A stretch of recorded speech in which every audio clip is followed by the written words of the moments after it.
Hi, Kathy here from KathysKuteKreations. Getting a little bit of a late start, but that's okay. So this is the third video for the Lone Star Liberty quilt, and you should have had 2 pieces of paper printed out. And now last episode, I'm going to call it episode, the last video, we learned how to make half square triangles if you've never made them before. This week we're going to grow on that. We're going to make flying geese. That is what this is. Let's go ahead and get started, and then I will show you how to cut them. I think I've started this 4 times now. I keep getting the camera out of the project area. This is my design board that I just put all my fabric on. I pulled out the white squares because we need 16 bees, and this is the color B for me, right here. This is the 8, and you got them. If you're following this, you'll know that there's 8 of them there. This is the C, and it's the 3 by 5.5 inch rectangles. We're going to make the flying geese with these. But anyway, so we're going to take our right sides up on the rectangles. And it doesn't really make any difference which way you do it. It shows that we're going to put the square down here. And we're going to make sure that you start from the top on your rectangle and go down to the corner. If you don't, and you're one of those people that you got to go to the corner, that's the way you feel, then you need a user ender so that this doesn't get tucked down inside your sewing machine when you sew it. So I'm going to do them all the same exact way. So I'm going to take another one, I'm going to put it on there and do the same exact thing and do it chain stitch. So I got all of those finished for that side. When we're done with that side, we're going to take another set and we're going to put them on this side. But before you can do that, you have got to do it on this side, you have to cut it off, and then you have to fold it over so that this doesn't run interference with this edge here. But I will show you each step so you know. Alrighty, let's begin. We're just gonna follow the line. Take our time. And hopefully my big old hands won't get in the way.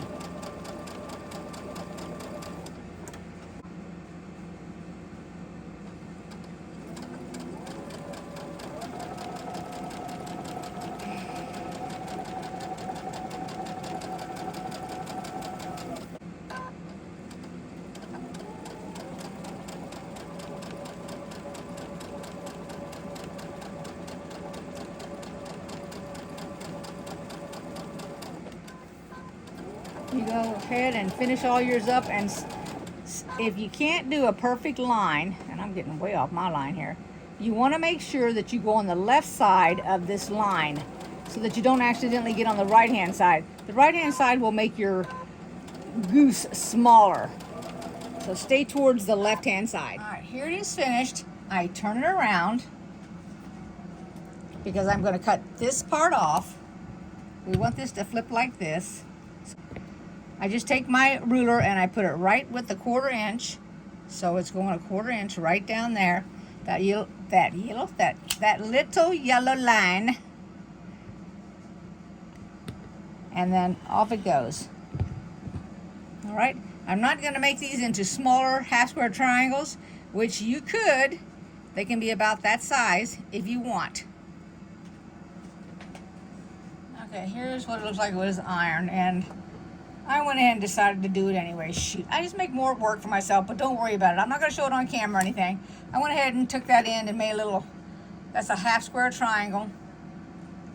And this is what I did for all those that want to do it. I went ahead and I marked a 1/4 inch sewing line. First I marked a 1/4 inch, and then I went, oh crud, I can't do it there. That's where that would be my cutting line. So then I went further over here. This is a 1/2 inch. This is a 1/4 inch from the line to there, from here to here. So a 1/4 and a 1/4 is a 1/2. So I went ahead and I marked them all, sewed down this part here. I'm going to go down the middle, which I'm going to use, because you know I'm using a ruler anyway. I'm not using scissors, so I'm going to go like that. Then I'm going to cut it off. And then I have a 1/2 square triangle right here. Guess I might better use 2 hands. That'll be a half square triangle, a little bitty one. I will come back and I'll have them all stacked up just like this so we can do the other side, because now we're going to take our white again. We're going to mark it. I don't have it marked yet. and we're going to put the right sides together, and then we're going to sew from that corner to that corner, all the way down to this corner here. And I'm going to do the same thing just like that, and then we're going to flip it over, and then we're going to have our flying geese. At least one set of them. All right, they're just slipping and sliding all over the place, so I've had to pin them. I don't know what's going on with the fabric today, but I'm not worried about it. And whatever you do, do not cut anything before it's necessary. And if you got to take a couple of things out and fix them, then do it. Okay, I'm just going to go ahead and chain stitch all of these. And then we'll come back when we're done and we'll get ready to do the red ones, which is what comes next. All the red ones, they're marked on my table for the one side.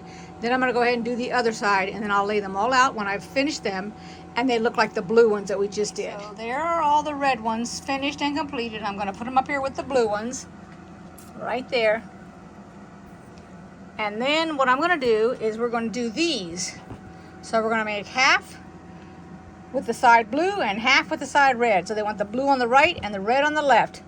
So mark them up and let's sew them, because you already got the idea how to do the flying geese. Next I'll show you the paper, because this is very, very deceiving. This is the wrong side of the fabric. We put the right sides together. So use your white rectangle and put your red on the left, and then we're going to make them, and then we're going to put the blue on the right because it wants the blue to go over. See that? We want our blue going over our red. And these are right sides together. So when you flip that, they're not going to look like the same color. You know that if your fabric, unless you're using teaks, that's the only way it's going to end up with the same color. Otherwise, this is going to be a lighter version of the correct side. So this is the wrong side, and this is the right side of your fabric.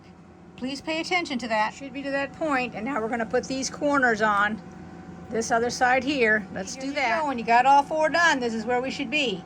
Now we're up to number 4, which we're going to use our 4 rectangles and our 2 little squares, which are those right there, and we're going to put them together, and then we're going to start making our squares. So go ahead, finish these up if you haven't. I'm going to set them aside right with those, and then we're going to sew these, and you all know how to sew them. And I'm not going to iron them until I figure out how we're going to put the blocks together, because I either go in or out depending on how I set the blocks. They should trim up to 5.5 by 3, which is the size that each one of them needs to be. If they're not, then trim them. Otherwise, don't trim anything. I'm not trimming anything at all. They're all fine. Now we have to make 4 sets like this. So make sure that the blue is going upward and the 2 cream, white, whatever color you're using, are on each corner. Same this way with your red. This one is pointing upward, but this one is pointing downward. So that's how you want to make these 4. You're going to make 4 of these and 4 of these, and then when we build them. See my pen right here? And it went right in there, which is below this spot right here where the 2 pieces cross. That's where you want it.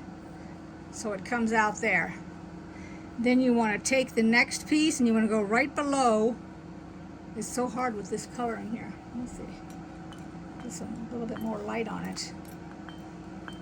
So you want this to go right underneath where the 2 cross. In this case, it's the blue and the red, so it comes out there. Take the 2, hold them together. I used to just push my pen all the way through. Then take your time, and you're going to line this up, and then you're going to pin it. But you don't go down. Don't go straight down and over. Go sideways. Otherwise, you'll shift your fabric. You're trying to keep it exactly lined up.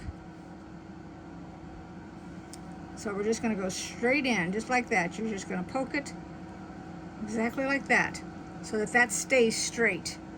See how the pin is staying straight? You haven't shoved the pin aside. Go to the end, pin it. Same thing. Don't go down and like that, because you pull that fabric up. Go at an angle, just like that. Then you haven't shifted anything. Let me get to the other end. Same thing. I'm going to go straight down at an angle like this, I'm trying to do it so my hands aren't in the way. Straight down like that. And then we're going to sew across it. We're going to pull this pin out, and you're going to sew right above the line, and then you have not taken your tip off. That's how I'm going to mark every one of those and do it. Here's how you pin these now. Go ahead and mark it like I did.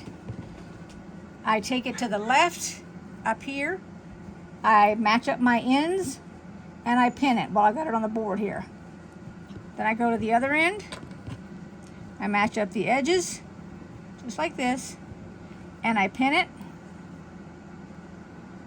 just like that. And then I go to the middle and I pin it. Now I pin it offset the middle. I don't put it straight in the middle because I'm going to be watching, so when I come over that I'm making sure that I don't go above the green line. I'm sure you wanted to see me sew it, but you just start at the end. You're doing a 1/4 inch just like before. You're just slowly coming down to the end here to the middle. You're making sure wherever you put your line, you either put it straight across or you put it below the mark, so you don't want to go and cut the tip off. I'm going to slowly go down here. Let me pull my pin out if I can get it out. Make sure the bottoms match up. There we go. And straight off. And just chain stitch them. That's what I'm doing. The first one that we're going to lay out. So make sure it's going up to the right, downward, and to the left with your strips up the middle, and the one that we put together down the middle. So let's sew that row and then this row before we combine the other two. Stopped and came back because remember now we have to be marking right here so we don't take the tips. So this is the inside, here's the outside. So I'm going on the inside. I actually changed my thread to white. I don't know if I said that earlier. And I've marked it right there. I pinned it on the right, the left, and I'm going to pin it right there. Then I'm going to come down it. And then I'll sew it to this side over here. Also, I wanted to come back and tell you real quick. When you iron these open, you can iron them totally open so that the flaps are on each side, or you can go to the right, or you can go to the left. It's whatever you want to do. I went ahead and went downward, but I could have went out. It might be a little harder to keep track of the points if you go outward. I mean, you can do it. You just got to make sure that you mark it. That's all. That's all I wanted to come back and say real quick while I was sewing this. So we have the top row done, the middle row, and the last row. And I went inward with these two seams right here. So I went outward on this, and so I went inward on that. And I had to, let me flip this over so you can see it. So I had gone to the left, but in order to keep my points from being chopped off, I went and moved it to the right. Okay, same with this. I had gone the other direction, which is fine. Let's go ahead and we're going to sew our rows together so we can have this one block made. Now there's 3 places here. You can see the mark up there. Here and here that all have to be marked so we don't lose the tip on the corners here. So mark yours first, unless you're confident enough not to, but I don't think I'm ever going to be confident not to. We're going to have some nestling and some paying attention to those marks that we've done. So just take your time.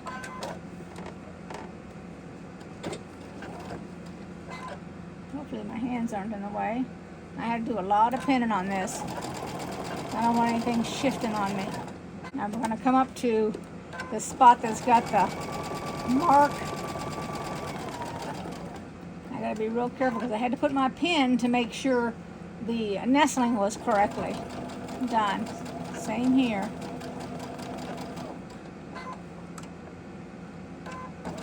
There we go.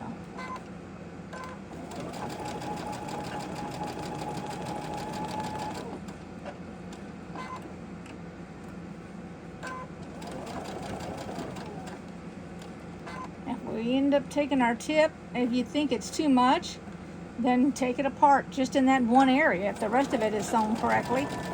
That's happened to me before. Now we'll take a look at it. Here we go. So we're looking at this right here. I didn't lose anything, and that's what we're looking at, is to see what got lost or not. Now let's go ahead and put our 3rd row together, which is this one here. We're going to do it the same way. Okay, there you go. It's totally finished. Now we're going to make the next square. I'm going to lay it out. Well, I'm going to actually show you. Here's on my design board. Here it is right here. That's the way this one's going to go together. We're going to do the same thing. We're going to pay attention to those little points so we don't lose them. Last block. I know I took a tip or two off, but you know what? By the time we're done quilting it, you'll never know it. So let me push that one up and bring this one down. And there they both are. I really like that block right there, the way the stars are. This is nice too. Thanks everybody for watching. I hope you enjoyed this video. Give it a thumbs up. Make a comment if you like. And I want to thank Joanna for making sending me an email. That was really, really nice. I really appreciate it. And I'll see you all next time. Bye-bye.